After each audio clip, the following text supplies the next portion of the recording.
Vandeham Sri Guru Sri Juta Padakamalam Sri Guru Vaishnavam Cha.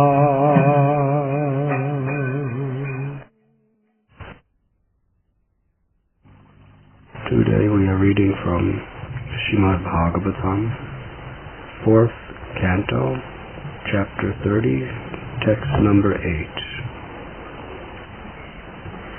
Sri Bhagavan Uvacha Varam Brinidvam Bhadram Vo Yuya Me Nripanandana Sohardena Prithag Dharmas Tushtoham so Tridhena Vaha.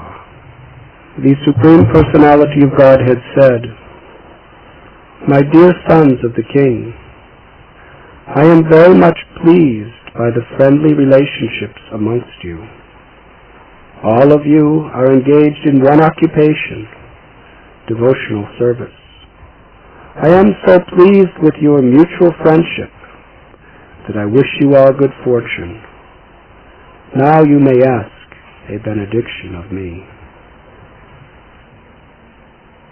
Purport by His Divine Grace, A.C. Bhaktivedanta Swami Prabhupada. Since the sons of King Prachinibarhishat were all united in Krishna consciousness, the Lord was very pleased with them. Each and every one of the sons of King Prachinibarhishat was an individual soul, but they were united in offering transcendental service to the Lord. The unity of the individual souls attempting to satisfy the Supreme Lord or rendering service to the Lord is real unity. In the material world, such unity is not possible. Even though people may officially unite, they all have different interests. In the United Nations, for instance, all the nations have their particular national ambitions, and consequently they cannot be united. Disunity between individual souls is so strong within this material world that even in a society for Krishna consciousness, members sometimes appear disunited due to their having different opinions and leaning toward material things. Actually, in Krishna consciousness, there cannot be two opinions. There is only one goal: to serve Krishna to one's best ability. If there is some disagreement over service, such disagreement is to be taken as spiritual. Those who are actually engaged in the service of the Supreme Personality of Godhead cannot be disunited in any circumstance. This makes the Supreme Personality of Godhead very happy and willing to award all kinds of benedictions to His devotees. As indicated in this verse, we can see that the Lord is immediately prepared to award all benedictions to the sons of King Prachinibarhishat.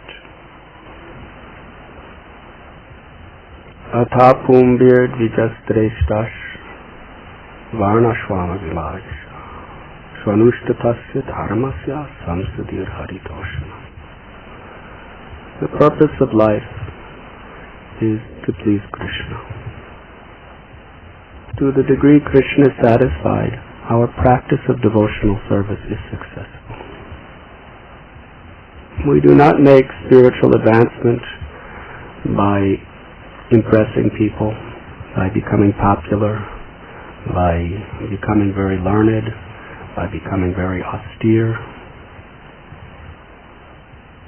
True spiritual advancement can only be made when Krishna is pleased. Samsadir Hari Toshana. If Lord Hari is satisfied, our life is successful. And He is not simply seeing through the eyes of people. He is seeing through His own eyes, being situated within your heart. So Srila Prabhupada told us if we want to make spiritual progress, we must be sincere. There are many ways of defining what is sincerity. One is that we very earnestly abide by the instructions of the spiritual master. That certainly is sincerity. But also it could be understood that sincerity means to be honest with the Paramatma within your heart, who is the witness of your actions, your words, and your life, and your thoughts. Because according to how the Paramatma is satisfied, you're going to make progress. The spiritual master is called the external manifestation of the Paramatma in the heart. Yasya prasada bhagavat prasado yasya prasada nagati kuto. By pleasing Guru, we please Krishna. This means Shiksha Guru, Diksha Guru, all those who are actually taking us back home, back to God. Because the spiritual master is repeating the word of Krishna within the heart with the same intention. Therefore, Kabiraj Goswami prays, Bande Ham Sri Gurun. I first of all offer my obeisances to all my spiritual masters. In the conditioned state of consciousness, we cannot hear the voice of the Paramatma. Srila Prabhupada was very strong on this point. One time in a garden conversation, one devotee, very, very big book distributor, very senior devotee, he asked Prabhupada a question. He said, when we go out preaching, people say, I have no need for Guru because God is in my heart. Prabhupada said, why you are asking such foolish questions? You are nonsense. Do you not read my books? Do you not know the answer? You are a rascal. You have simply come to give your spiritual master disturbance. Krishna tells us in Gita, Tesham satatayuktanam bhajatam pritipurvakam tatami buddha yogam tam yena mamupagyantate. For those who are constantly devoted and worship me with love, do I give intelligence from within. Everyone can imagine that God is speaking through their heart. So, the spiritual master, he is meant to be representing Krishna. Without such a spiritual master, any voice of the mind or the false ego can be interpreted as the voice of God within. There has been serial murderers who have killed many, many people. And they said that God ordered me to do this from within my heart. And when these people were brought to psychiatrists, clinically, it was proven that he was actually convinced that it was God within the heart. But then he had to accept that God within the heart of the judge sentenced him to die. And so many devotees, they have these sentimental ideas that God within my heart wants me to do like this, and he wants me to do like that, and so many deviations are coming. Therefore, Srila Prabhupada said, if you hear a voice within your heart, if it's the same thing your Guru says, then you can accept it. If it's anything different, you must reject. It's not Paramatma, it's the mind. For a devotee, the mind disguises himself in the form of Krishna sometimes. Just like you have read in Krishna book about Pondraka. He disguised himself just like Krishna and claimed to be Krishna. And actually, he had a whole gigantic following of people who worshipped him as Vishnu. And he was telling them all the wrong things to do. In the name of surrendering to Vishnu, he was taking them all away from Vishnu. So, the mind is like this Pondraka. We should not trust the mind. If we put our faith in the mind, we will be disturbed. We must put our faith in God, who is within the heart, and who speaks through Guru, Sadhu, and Shastra, the spiritual master, the great devotees, and the scriptures. This must be the foundation of our spirituality. So, King Prachini Varhishat, he had 10 sons. They were known as the Prachetas. And this great king, even though he was quite materially attached, he was very religious-minded. In fact, he was a descendant of Dhruva Maharaj. Knowing that his sons were meant to be great personalities with much influence in the world, he sent them to go to the forest to perform tapasya. This is very interesting, especially for those who are parents. He was living in royal palace with all luxuries, and he dearly loved his children. Out of his great love and affection, he wanted to give them the best. Therefore he told them, leave the palace, go out into the forest to perform severe austerities. In the age of Kali, it may be difficult to give our children such advice, but we have to understand the principle that spiritual enlightenment is the purpose of life, and real love is to guide our children on the path of devotion. So the Prachetas went deep into the forest, and by their devotional practice, they had darshan of Lord Shiva. Being pleased with them, Mahadev gave them mantra by which they could develop pure love for Lord Krishna. They chanted the song of Lord Shiva in glorification of Vishnu under the water for thousands of years. Through this process, they became completely purified. And Lord Vishnu appeared to them on his beautiful bird carrier, Garuda, along with many, many of his associates. The first words that Lord Vishnu spoke to them are the verse that we are reading today. We will come back to this verse in a few moments, because it is very, very important. It reveals how we can please Krishna. Not your opinion or my opinion, but Krishna's opinion. So after the Lord congratulated them for their unity and their very, very deep commitment to the path of bhakti, he offered them any benediction. The Prachetas then worshipped Lord Vishnu with prayers of humility and love, that my Lord, out of your great, great compassion, you descend to this world to relieve the distress of your devotees. And how you bless those devotees who are very much attached to hearing and chanting your names and glories. Such devotees sanctify the entire world by their presence. There is only one benediction we desire. We want nothing of this world of birth and death. We only pray that in any situation we always have the association of those devotees who are very much attached to hear and chant your names and glories.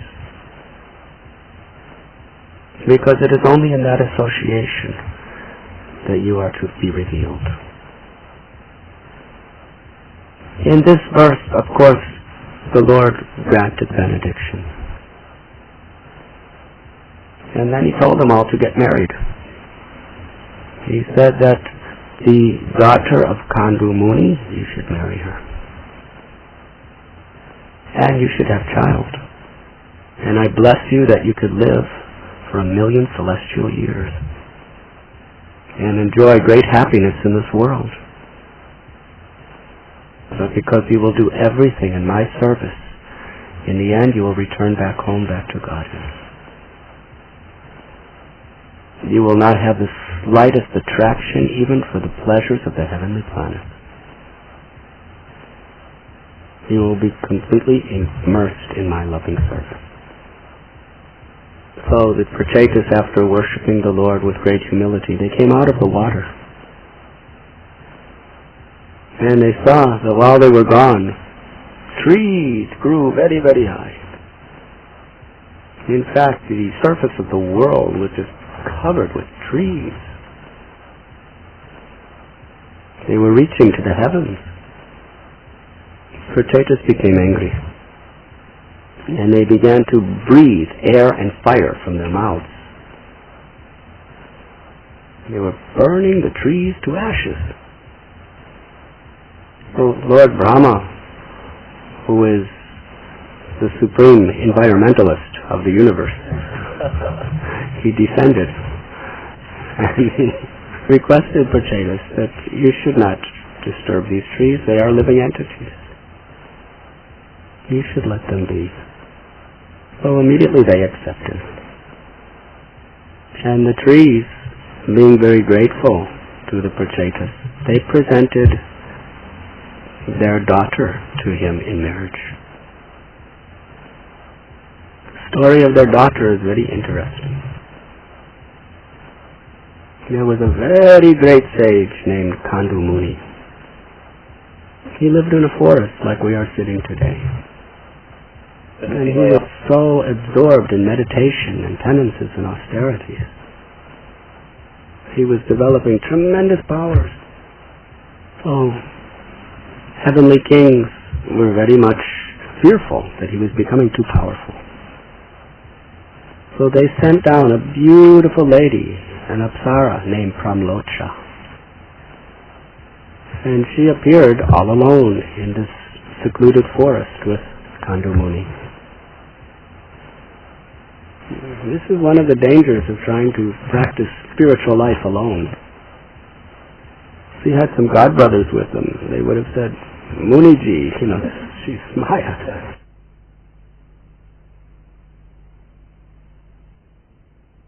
And then they had a child.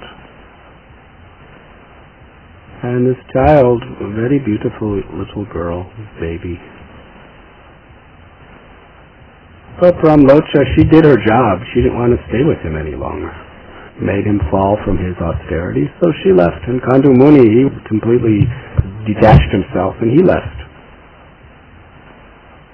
So Pramlocha left the little baby girl named Marisha in the care of the trees in the forest. And the trees are very compassionate beings, but they had no milk to give the baby. So the baby was crying very, very loud. Then Soma, the Lord of the Moon, came to give nourishment to the child.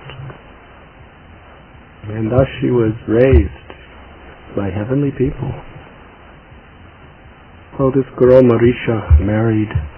She was a very, very highly qualified, pure-hearted, devoted girl. And she married Prachetas. And later on, through her womb, a son was born. Does anyone know who her son was? You all know the person. Daksha. Daksha had previously been burnt by Lord Shiva for his offenses. He had his head cut off and then the head of a goat was put on. But after he had his goat head, he became very humble. After all, there's nothing to be proud of if you have the head of a goat. And previously he was so proud, he was making aparads to great Vaishnavas like Shiva. So he became very humble and begged forgiveness of Lord Shiva and even performed yajna, and Vishnu descended and blessed him. So he took his next birth as the son of Prachetas and Marisha and assisted the Lord by being Prajapati. So in a very brief summary, this is the story that we are reading from of Srimad Bhagavatam. Now, with your permission, I would like to concentrate our attention on the particular verse we are reading from today. What is spoken in Srimad Bhagavatam is not only for the individuals who are being addressed, but it is for all the world, for all time. This verse today is spoken by the Supreme Personality of Godhead personally. He's explaining why he is revealing himself to the Prachetas. Why he is going to give them the ultimate perfection of life. Would we all like to know? Very important information. The Supreme Personality of Godhead said, "My dear sons of the King, I am very much pleased by the friendly relationships among you. All of you are engaged in one occupation, devotional service. I am so pleased with your mutual friendship that I wish you all good fortune. Now you may ask a benediction." Sometimes people consider that emphasizing friendly relationships is simply sentimental. We should speak philosophy. And when we're speaking philosophy about detachment, about the absolute truth, what do we care about friendly relationships? This is for a lesser intelligent sentimentalist. Have you heard this before? So, actually, Lord Chaitanya was just chanting and dancing. And Prakashananda Saraswati and his followers in Varanasi, they were saying similar things. What is this chanting and dancing with so many common people? This Chaitanya is simply a sentimentalist. He should come with us and he should sit and study philosophy. Hare Krishna. Well, what is our philosophy? Our philosophy is that the goal of life is to please Krishna. And that's the conclusion of our philosophy, to please Krishna. In Chaitanya Lila, there was just a simple lady named Duki, not educated, low birth. She just did some menial, manual, physical service. That's all she did. And because she was from such a low situation in her life, she was named Duki, which means miserable. But while the devotees were dancing and chanting in kirtan at the house of Srivas, she, being a maidservant of Srivas, she would run to the Ganga and get pots of water and just bring them back and put them very nicely in lines so that when the devotees wanted to take baths, the water would be there for them to bathe. And she was doing it in such a way that nobody even knew she was doing it. Her idea was the water will just be there and they can bathe. They will not have to be inconvenienced by walking all the way to Ganga. And while everyone else was dancing and singing, Lord Chaitanya saw this. And he became very happy. He said, "The name Duki, I do not like this name. It does not sit properly in my heart. On this day I rename her Sukhi." And with this name, which means happiness, he gave her the spiritual bliss of love of God. She achieved a perfection that all the big, great scholars of Benares could not find. Because she simply wanted to please the devotees by humble service. So this is actually the conclusion of our philosophy. To be simple, to be humble, and to please Krishna through our devotional service. And herein Krishna explains what pleases him when his devotees have friendly relationships. So we have to be very, very careful in the way we understand this. In this age of Kali, the tendency is to misunderstand things by taking only one portion of a statement and then going to that extreme. How many of you have that experience? We take one part of the teachings and we go extreme that and we neglect the rest. So we have devotees who say that really we'll please Krishna by having loving, friendly relationships. But their loving, friendly relationships become very mundane. In fact, sometimes I have seen devotees, they go to some other religious group or some other yoga group or a New Age movement. And the New Age people, they embrace each other and they kiss each other and they just have so much friendly relationships with each other. They don't argue, they don't fight because that interferes with their sense gratification. And when you go to them, they're so nice to you. And they're willing to do so much projects just to help each other. Some groups, when you join their group, they'll build a house for you, they'll give insurance to you. If you ever get sick, they'll be running to help you with your medical bills. Everything is there. But if you discuss renunciation from sense gratification in such a group, they'll think you're a fanatic. They will say it's artificial to repress your natural needs. Therefore, we should be loving and friendly with each other to satisfy each other's mind and senses. Hare Krishna. And sometimes devotees are very much attracted to this type of asatsang.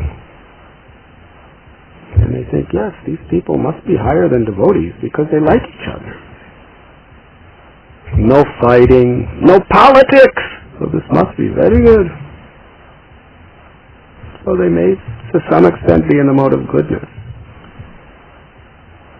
But because surrender to Krishna is not the heart of their relationships, it is all simply material.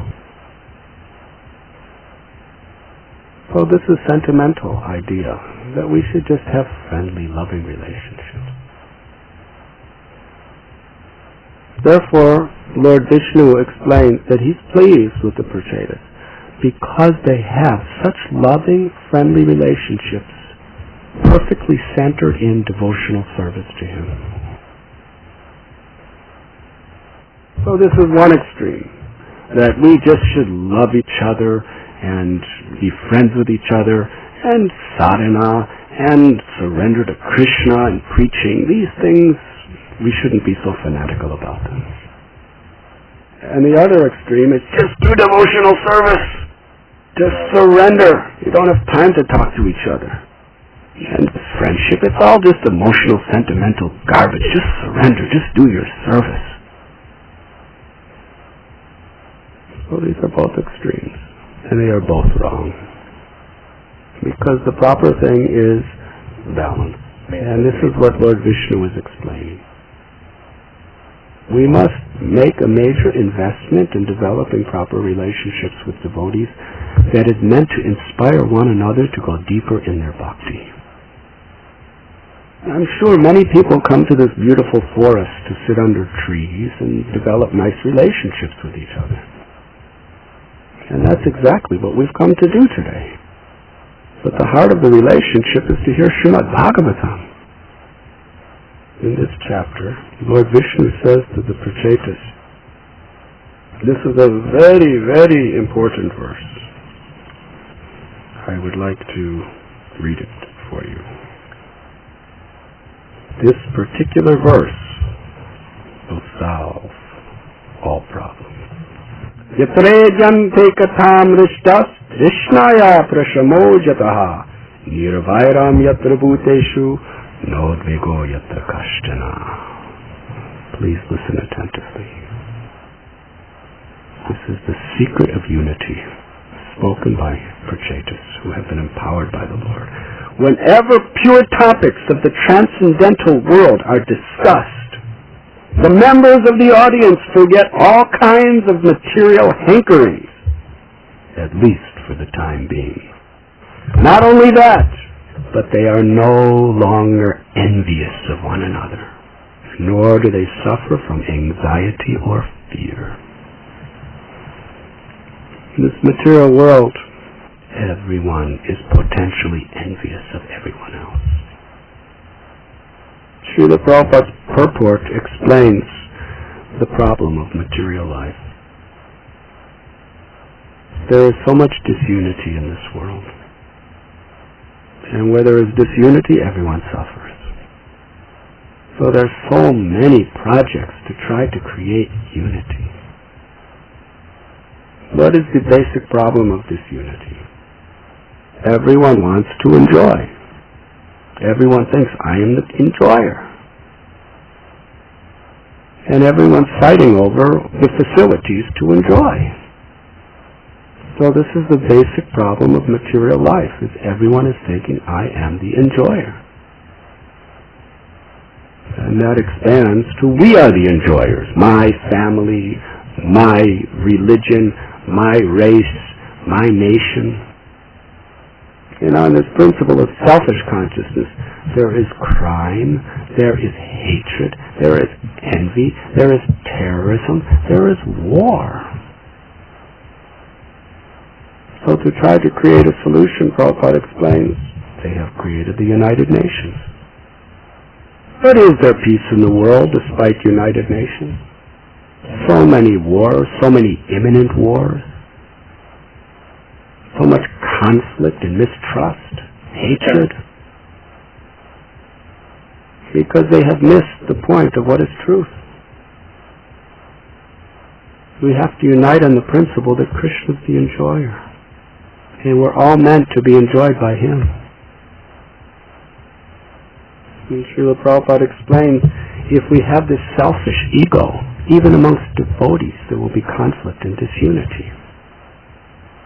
And in that environment, even in our Krishna-conscious society, people will not really make proper spiritual advancement because they're not pleasing Krishna. Because there's arguments, there's politics, based on our own selfish desire. We want position, we want facility, and certainly we'll use it in Krishna service. But actually, it is the mind and senses that are demanding service. And therefore so much fighting and disagreement. Gossip and politics. And in Kali Yuga, people have such an incredible eagerness to hear gossip. When we give Srimad Bhagavatam class, people are very sleepy. But when we discuss devotees fighting or devotees falling down, people are wide awake. We like to hear the news. Like there are websites on the internet that describe all kinds of gossip and rumors and blasphemies and who's done this and what scandals, historical references of problems. And probably the people, devotees, who have an eagerness to read these things, that never read Srimad Bhagavatam or quickly fall asleep when they do. But what does this all have to do with spiritual advancement? Prabhupada is warning us in this purport that selfish, egoistic desires destroy the propensity for bhakti. The only way we can actually establish real Krishna-conscious, friendly relationships is we have to strive to become pure. We have to strive for selfless devotional service. And we have to be willing to put aside our propensities for gossip, rumors, and selfish promotion to higher positions for the sake of serving others and help them become elevated. The nature of a devotee on all levels who is really understanding bhakti is they don't want a high position, they just want to serve. And sometimes Krishna and the Vaishnavas put you in a higher position. And sometimes the devotee accepts it because that's the best way to serve. Even Radhanath Swami, the Prayojana Guru, who teaches the highest principles of love of God. There's a beautiful prayer where he's praying that I don't want to be the friend of Krishna, I just want to be his servant. He's a manjari in the spiritual world, but this is his feeling. I have no qualification to be friendly with Krishna. I just want to be his servant, the servant of the servant of his servant. Every gopi simply wants to be the servant of the servant of the servant of Sri Radharani and see her enjoy with Krishna. Once I was in Vrindavan. I was praying at the Samadhi Mandir of Shyamananda Goswami. And I was with another devotee. And a third devotee approached, and he had just read something that really confused him. He's reading about a particular gopi who's praying this way, and then Krishna is embracing her. So these gopis, if they are only thinking, I just want to be servant of the servant and have Sri Radharani embracing Krishna, then why are they embracing Krishna? And the answer was that the gopi only wants to see Radharani join with Krishna, but Radharani had Krishna embrace her because she's so pleased with this devotee. So she's not desiring this position of being embraced by Krishna. She's not aspiring for it or performing politics to get it. She just wants to take a very lowly position of being servant of the servant of the servant. But because Sri Radha Shyam Sundar are so pleased with her service, that Radharani tells Krishna, please embrace this devotee. So this is Raghunath Das Goswami's teaching. On the highest platform of Goloka Vrindavan, the gopis do not want to be friendly enjoyers of Krishna. They simply want to be servant of the servant of Sri Radharani. And because they have this selfless desire, they're actually forced to accept highest positions. And in this world, the same principle exists. Devotees should simply be trying to help inspire others to be elevated in Krishna consciousness. Try to be a servant so other devotees will become more and more dear to Krishna. And in order to have this consciousness, we have to be pure. Because this consciousness pleases Krishna. Therefore, we must be very strict. If we neglect our sadhana, we cannot develop proper relationships based in Krishna consciousness. It will be sentimental. We must do our sadhana very strictly, very attentively. And we want to serve devotees. We want to help devotees in every possible way to become more Krishna conscious. And we beg devotees to help us become more Krishna conscious. Devotees should feel an urgent need for each other's association for protection against Maya. If you're on the battlefield and the enemy is shooting at you and you're in the front lines, you only have a few people who are helping you in the battle. You absolutely need your comrades to survive. We have to take responsibility to protect each other from Maya. If you think you can fight the war against Maya alone, you are in great illusion. Prabhupada said anyone who thinks that he can be Krishna conscious without the association of devotees is insane. Krishnadas Kaviraj Goswami says, I'm lame. How will I walk this path of bhakti? It is only possible with the stick of the Vaishnava's mercy to hold me up. You see our beloved Guru Charan Prabhu with this stick. That stick represents the mercy of Vaishnavas. We must take shelter of that stick.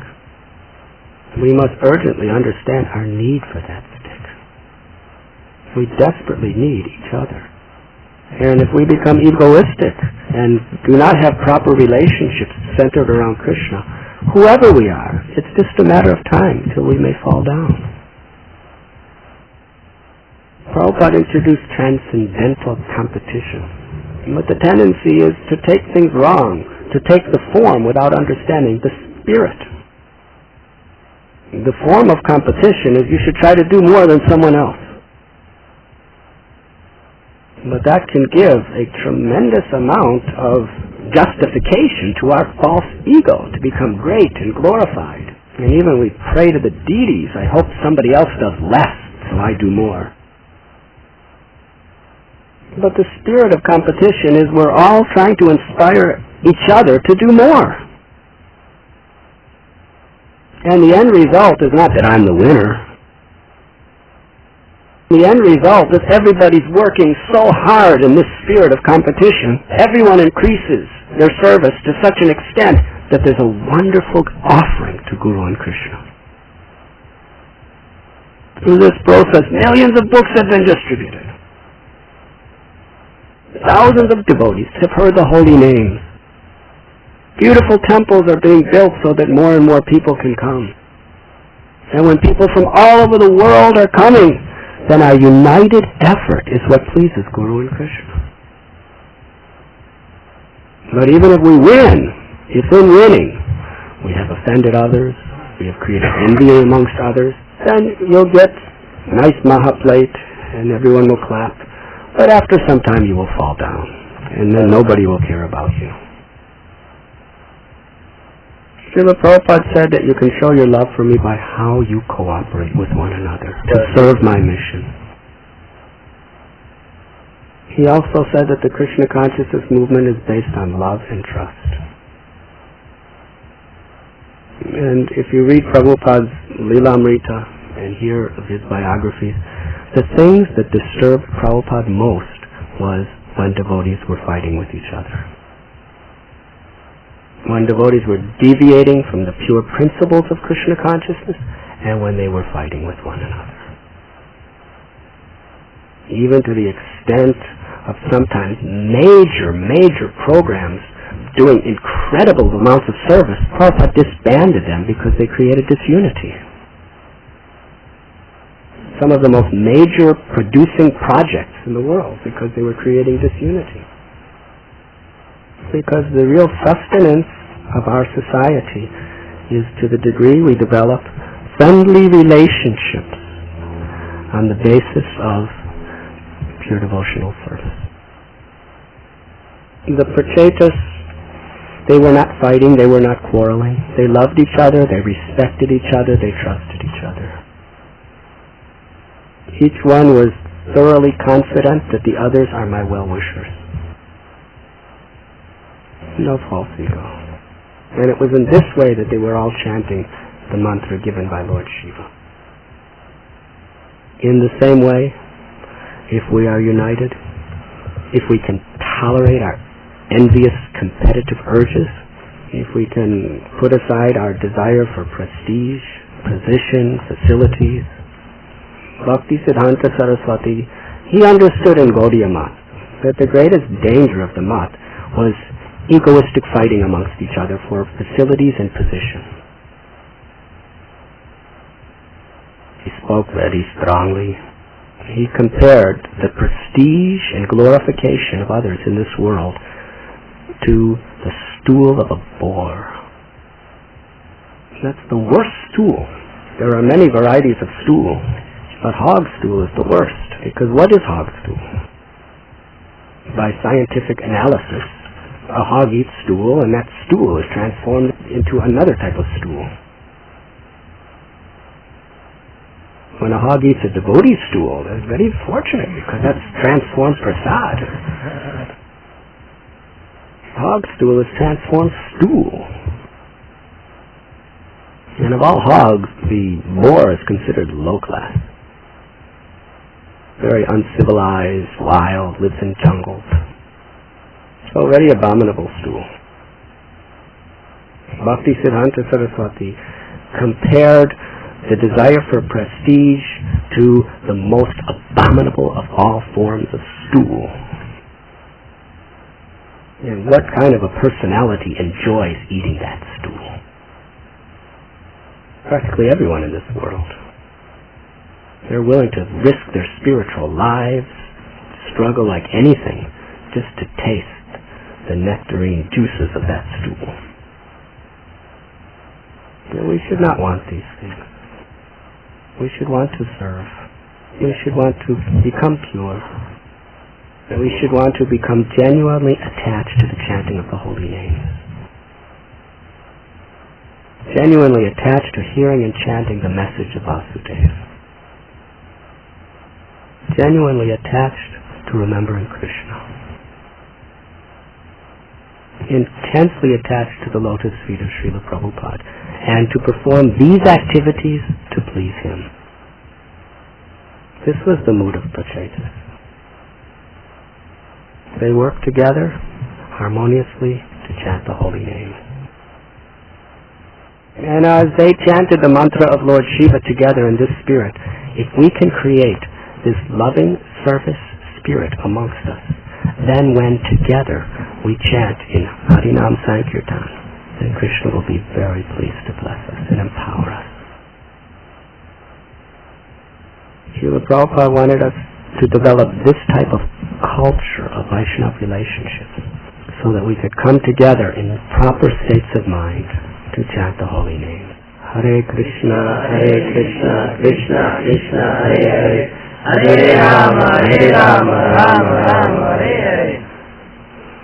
Not so sleepy, with enthusiasm. We should all try to enthuse each other by our enthusiasm to chant the holy name.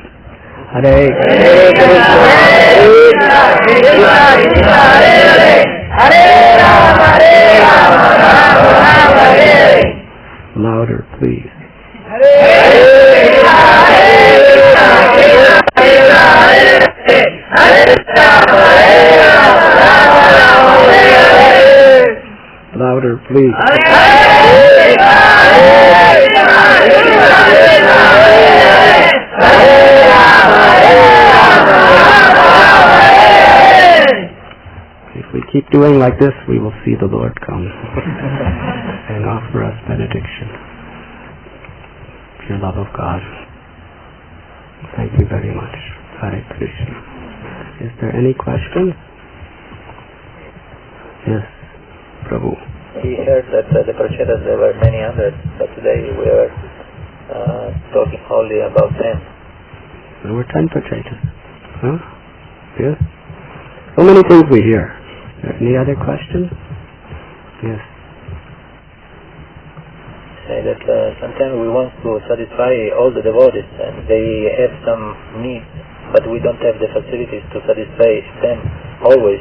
So how we can be friendly with them even if we cannot satisfy the needs sometimes, many needs. This is a great challenge. But really satisfying devotees means satisfying their hearts. Not simply giving them material relief. To what extent we're able to give material relief, we should try to use that to serve devotees. But actually being well-wisher, actually trying to inspire devotees, trying to serve devotees according to our capacity, that will create an environment of love and trust. Even Lord Brahma cannot fulfill all the material needs of even one person. Because the mind that's not perfectly Krishna conscious, there's no end to what it wants. So we should just be in the proper consciousness of really trying to serve. And one of the best services is being a good example. Good example in your sadhana, good example in your eagerness to hear and chant. And be a good example to really just try to do everything you can to help others become Krishna conscious. Our first concern should be for the devotees, and next to the conditioned souls. They are both essential. It is our duty to reclaim conditioned souls on behalf of Guru and Krishna. Krishna tells us in Gita that preaching and serving his devotees is the most dear service to him. Ultimately, everyone's Krishna's devotee. Some are forgetful. But those who have made some endeavor to surrender Krishna are so very dear to Krishna. So you cannot be everything to everyone, but you can sincerely try to serve, and that will be the perfection of your life. Does that answer your question? Haribo. Any other questions? Sometimes when we forgive someone else, that because that will create a credit for us if we are good and forgiving. towards another devotee, that means that in the future we will act from credit. Like the prayer of Jesus that was saying that you solve the debt of other, like if you, I can't remember the prayer very well. Yes, to solve our debt, so yes, we solve the debt to others towards others. So I want to know what to think about it. If about this state, if it is good, even if we have this state of consciousness, because we want some credit, spiritual credit, even if we are not completely genuine. So essentially the question is, should we do what's better? To do the right thing with the wrong spirit, or the wrong thing with the wrong spirit? If we're going to quote Lord Jesus Christ, when they asked him, if a person offends us 7 times, should we keep forgiving him? He said you should forgive him 7 times 7. I mean, we should be willing to forgive anyone according to their injustices to us. Because essentially, if you don't forgive others for their trespasses to you, then you will not be forgiven for your trespasses to others. The 9th canto of Srimad Bhagavatam describes the foremost quality of a Brahmin is forgiveness. Well, we may say that I'm forgiving, but I'm forgiving because then other people will think I'm very, very advanced. But we can extend this idea to practically everything. That if I go to Mangalarti every day, people will think I'm advanced. So in order to be humble, I should not go to Mangalarti. And if I chant my rounds every day, people are going to think I'm a strict devotee. So therefore, out of mercy and compassion to others, for the sake of preaching, I will not chant my rounds. So the regulative principles, people are going to think that I'm a very nice devotee. So as an act of sacrifice and humility, I will go to the cinemas and go to the restaurants and let everyone know that I'm a fallen soul. So we have to do the right thing. But if we want to make the proper advancement, we have to do it in the right spirit. We do the right thing, and even if we have the wrong spirit, we should do it with the intention of trying to strive and struggle for the right spirit, and gradually we'll become purified by those actions. Ultimately, whatever motives you have, by engaging in any of the processes of devotional service, you're becoming purified. However, if you have the wrong motives, and they force you to act in the wrong way, then part of your purification may be to fall down and suffer. So even if we do not have the right desire, we should be praying and longing for the right desire. And this becomes natural when we hear. When we hear what our consciousness should be, then we examine our consciousness in our service. And we see the anarthas, and we don't serve them. We try to overcome them. If we're not hearing these subjects in the association of devotees, then we even know that something's an anartha, and we'll try to be striving to fulfill those anarthas. Let us say 2 devotees are worshipping the deity. One dresses the deity on Wednesday and the other on Thursday. And they both have anarthas within their hearts. One is dressing the deity with the ambition to satisfy his anarthas. He wants to be known as a very, very great, famous pujari. He wants the whole world to think nobody dresses Krishna like me. No doubt that person should keep dressing the deity, because eventually, directly or indirectly, he'll get purified of this desire. But the other devotee on Thursday, he's dressing the deity the same way. But his motivation is by doing this service to purify himself from all these anarthas, to want to be famous, and want to be glorified, and wanted to get all kinds of material benefits. So who is more pleasing to Krishna? Does everyone agree that the second devotee is more pleasing to Krishna? So who will become purified quicker? Who will make more spiritual advancement? It's very simple.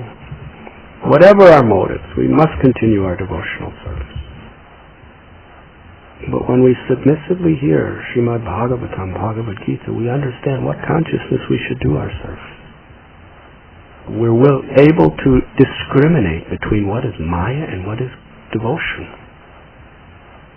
And we strive for the higher principle, to please Krishna.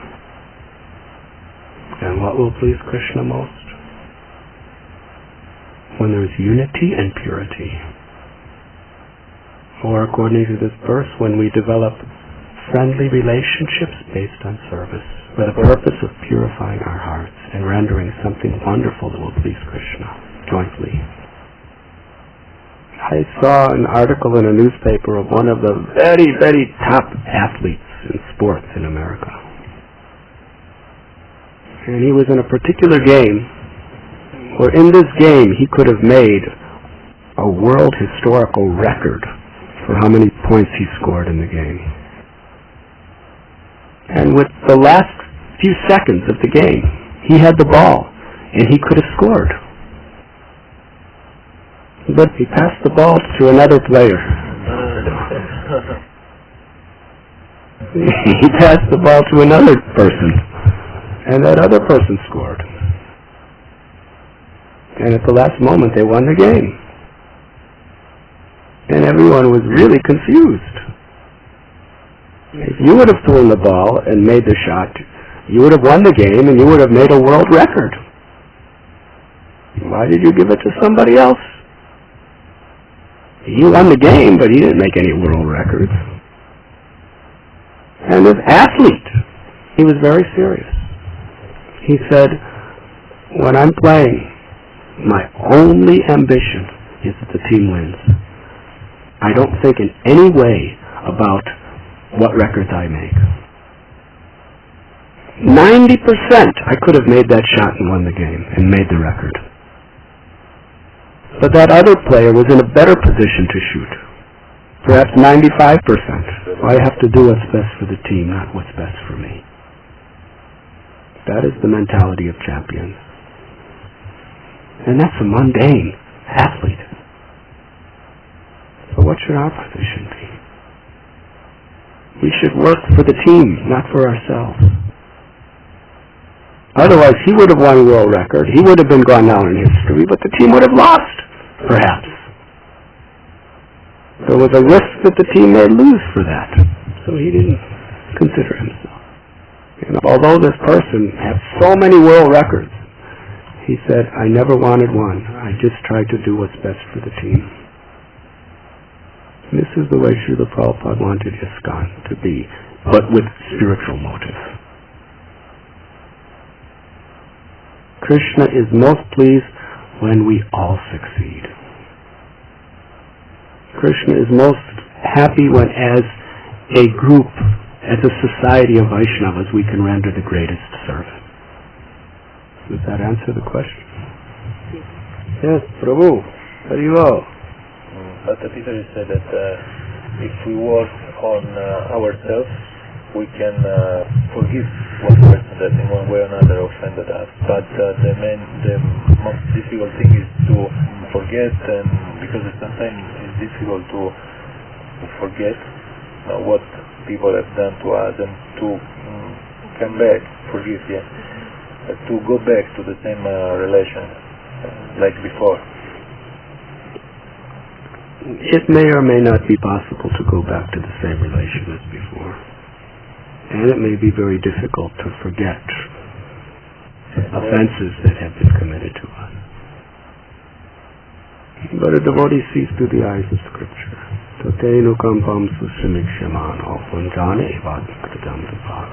When a devotee is abused, he sees that actually it's not this person doing this to me. It's Krishna. He's returning my past karmas to me. Because I have abused others, therefore I have to be abused. It's the laws of nature. And this person is just like the postman delivering my debts. So in that way, we shouldn't be so angry with him as we should understand that it is my fault. And if you forgive the person and thank Krishna, then you're completely purified of your past sins. But if you retaliate and offend him, then instead of being purifying, you're just perpetuating another sin. Bhakti is a science. We must understand these things philosophically. Our everyday life has to be practiced philosophically. Sometimes if someone's lying against us, you have the right to explain what is the truth.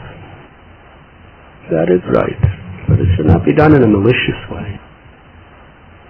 Srivas Thakur, Gopal Chapala, wanted to defame him by putting the articles of Tantric Puja in front of his house. But Srivas was so extremely humble. Instead of coming out and telling the public, I didn't do this, somebody else did it, he said, I've come to inform you that this is really what I do. But because he was so humble that all the sincere people, they didn't believe him. They just took it all away and washed his yard with cow dung. Well, sometimes our relationships are disturbed, and if it is within our power to repair it, we certainly should, because the unity amongst Vaishnavas is what gives the power to our society, both individually and collectively. So we should strive to live by this principle to our capacity.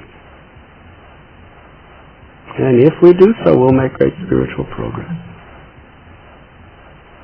because we will please Krishna. Trinadapi sunichena, turodapi sihishvana, amanina manadena kirtaneya sadhadi.